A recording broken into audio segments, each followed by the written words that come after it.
Every rifle in this series has entered the Project Grayburn conversation carrying the weight of an existing user.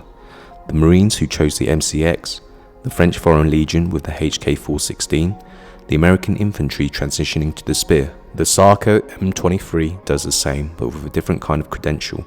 It wasn't adopted by a large NATO force seeking modernization. It was designed from scratch with a specific environment in mind by a country that has spent a century building firearms under conditions that would break most other designs. The Sako M23 is the Finnish Defence Forces designated marksman and precision rifle system. Sweden adopted it as the AK-24 assault rifle. The two nations are coming from different places. Finland is breaking from Soviet-derived legacy designs. The RK62 and its derivatives, chambered in 7.62 by 39mm, follow the AK-47 pattern directly. Sweden is retiring Western systems, the AK-4, a license-built Heckler & Koch G3, and the AK-5, a modified FN-FNC.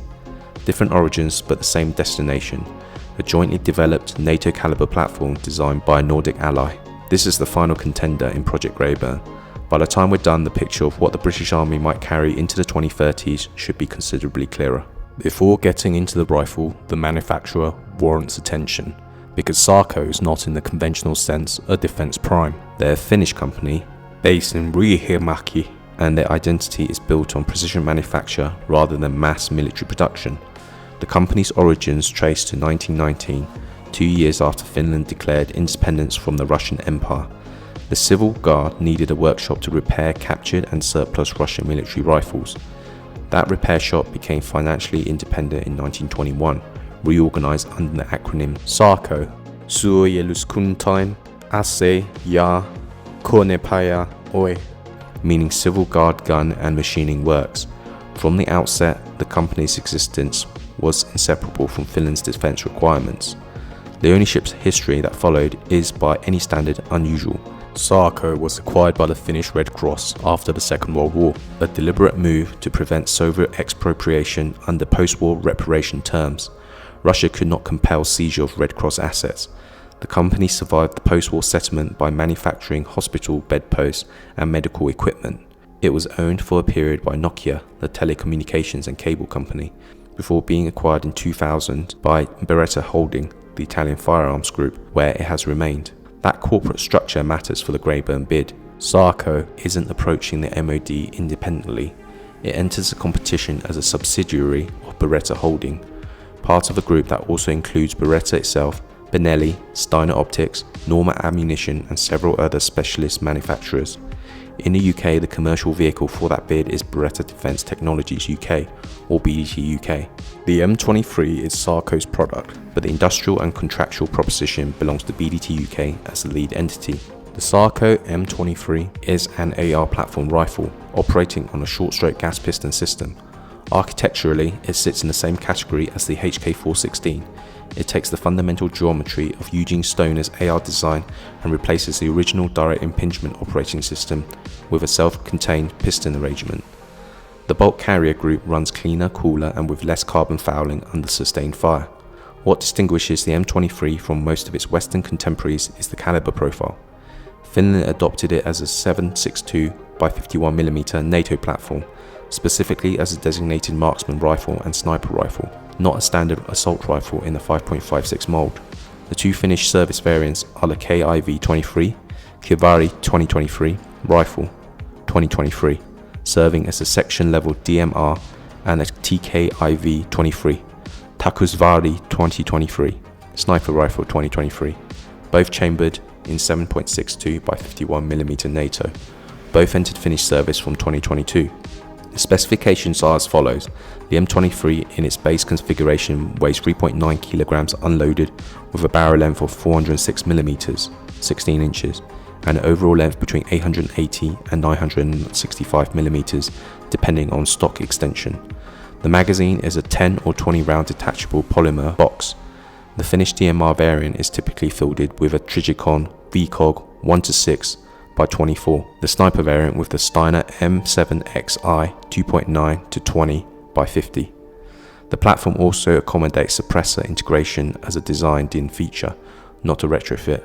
The BCG's piston arrangement reduces gas blowback to the operator when suppressed, a meaningful consideration for sustained suppressed fire in enclosed environments. Where the BDT SAKO family expands for export, and specifically for the Grayburn offer, it's the broader ARG range, the Arctic Rifle generation. The ARG designates the commercial and export product line built on the same architecture.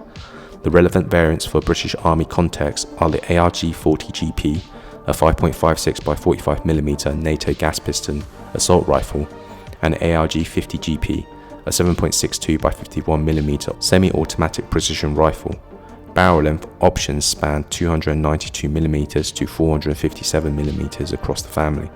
The AK-24 variants in Swedish service use 11.5-inch and 14.5-inch barrels, designated AK-24A and AK-24B, respectively, for the 5.56 by 45mm assault rifle role. Sweden also operates a 7.62 by 51mm DMR variant. The Sako M23's in-service record is the product of a joint development program between the Finnish and Swedish Defence Forces, an arrangement formalised in 2021 and significant beyond the procurement numbers alone. Finland's decision to develop the M23 was driven by a specific problem. The Finnish Defence Forces had operated Soviet-derived weaponry for decades. The RK-62 assault rifle followed the AK-47 pattern and was chambered in 7.62 by 39mm. Dragunov SVDs served as DMRs. Mosin Nagant derivatives remained in the sniper role. When Finland began serious engagement with NATO membership, the interoperability implications of that legacy inventory became an acute concern. The M23 was the answer to the precision end of that problem, a NATO-caliber, NATO-compatible system designed by a Finnish company. Sweden's motivation overlapped but differed in specifics. The AK-4, Sweden's license-built Heckline Koch G3 chambered in 7.62 by 51mm, was reaching end of life after decades of service. Sweden required a replacement that maintained NATO-caliber interoperability and fit its own ambitions to standardise across the Nordic-Baltic security space. The joint programme with Finland offered both cost efficiency and the specific operational logic of two neighbouring NATO members fielding common systems. The initial Finnish procurement contract was signed in December 2021 at an initial value of 10 million euros, with an option extending to 525 million euros, covering equipment, spare parts, servicing infrastructure and training. Sweden followed with the first 1,200 AK-24 units delivered by late 2024. Production is ongoing. The wider implication is that the M23 ARG platform is not a paper proposal. It is a rifle currently being manufactured and delivered to allied armed forces within NATO. That matters to the MOD's risk calculus. Mature supply chains, established servicing protocols, and a confirmed industrial partner in a Nordic NATO member already exist. The British procurement would be expansion of an active program rather than its initiation. The M23 and the wider ARG family are tested to NATO D14 environment standards.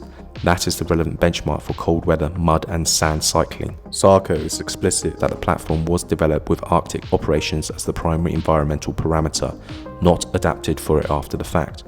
The short straight gas piston arrangement is central to this. Conventional direct impingement systems, the original Stoner AR mechanism, blow propellant gas directly into the bulk carrier group. In extreme cold, the lubricants used in these systems can thicken or fail, and the fouling accumulation in the receiver affects reliability under sustained fire. A piston system physically separates the gas function from the bulk carrier group.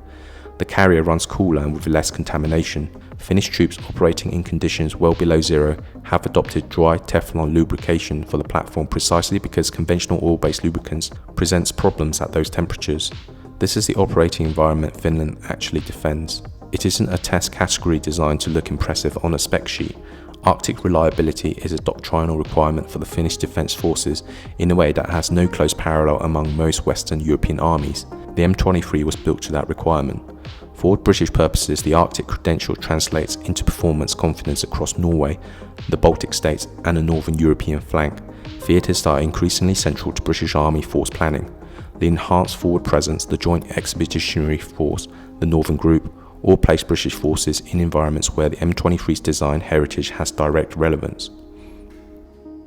When BDT UK presents the Sako M23 to the MOD, they're not offering a rifle, they're offering what they describe as a small arms hub, a fully integrated industrial proposition anchored to a specific UK site.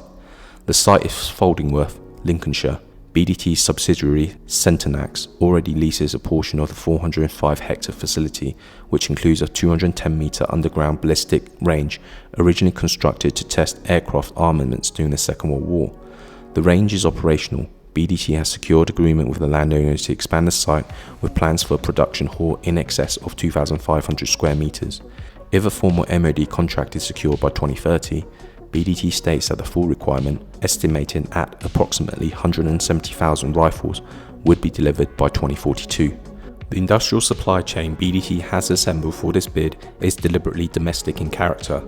In September 2025, BDT UK announced the manufacturing partnership with Cambridge Precision, an advanced UK precision engineering firm for component production.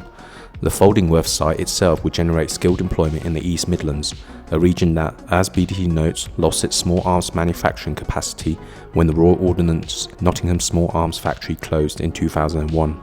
That framing is not incidental.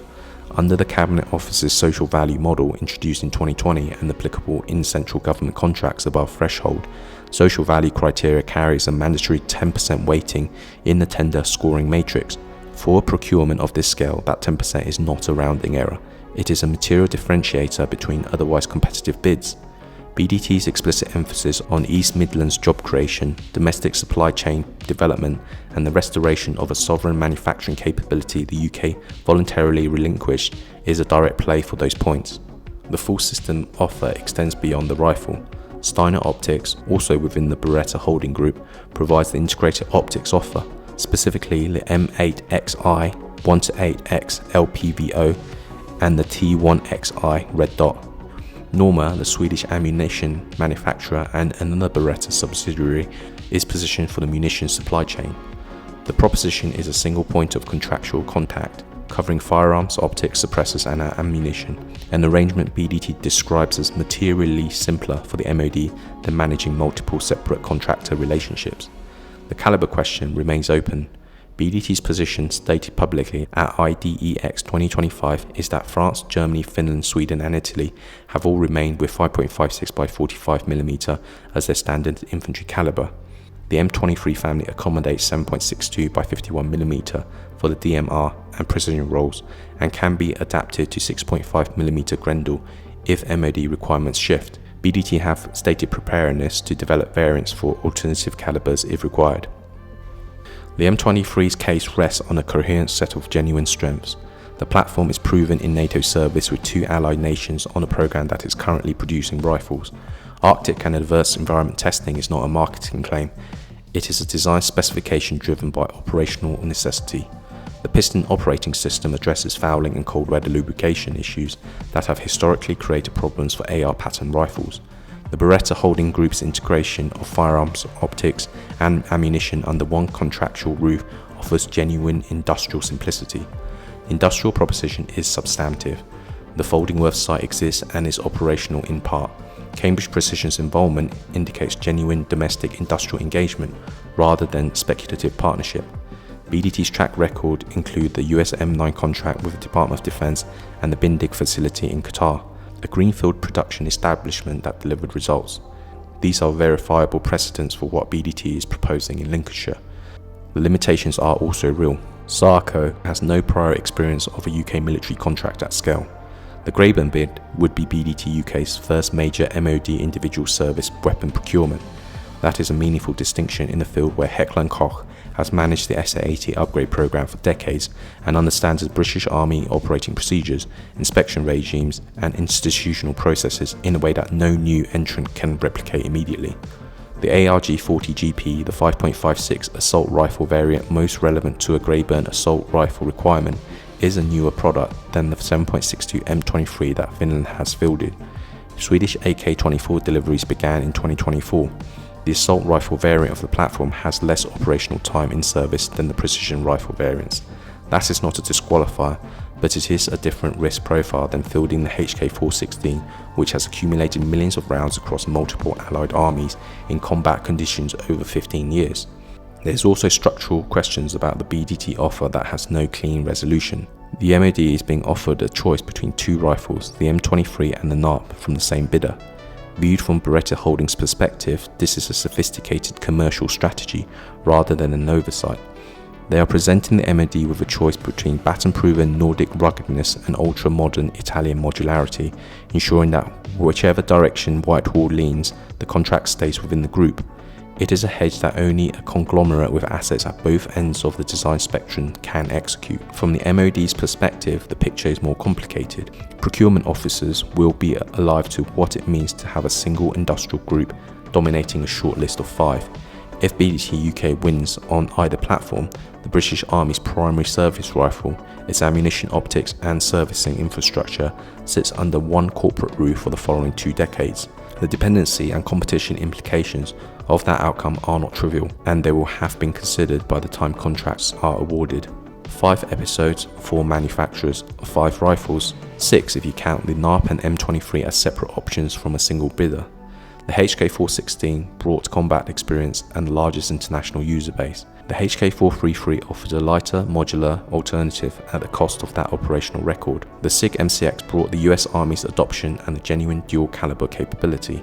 The Beretta NARP brought a clean sheet design philosophy and a specific industrial argument about starting without legacy constraints. The Sako M23 brings the most geographically specific environmental credential in the field, a joint Nordic development program already in delivery, and an industrial proposition built around UK sovereign manufacturer.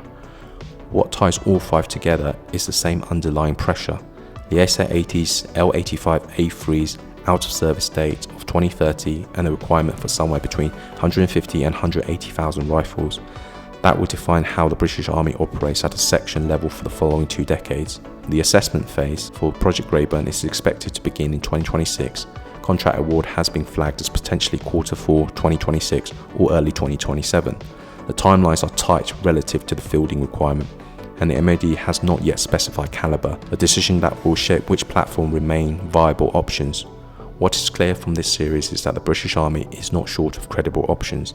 Every contender examined carries a genuine claim based on verifiable performance, allied adoption, or industrial logic. The decision the MOD faces is not which rifle is capable, it is which rifle fielded in which caliber, manufactured where, at what cost, and on what timeline, best serves the British Army's requirements across the 2030s and beyond.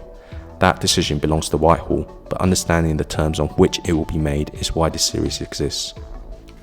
That concludes Project Grayburn, 5 episodes covering the principal contenders for the SA-80 replacement. If you followed the series from the beginning, the full picture should now be clear. What each platform offers, where the genuine trade-offs lie, and what the procurement context means for each bid.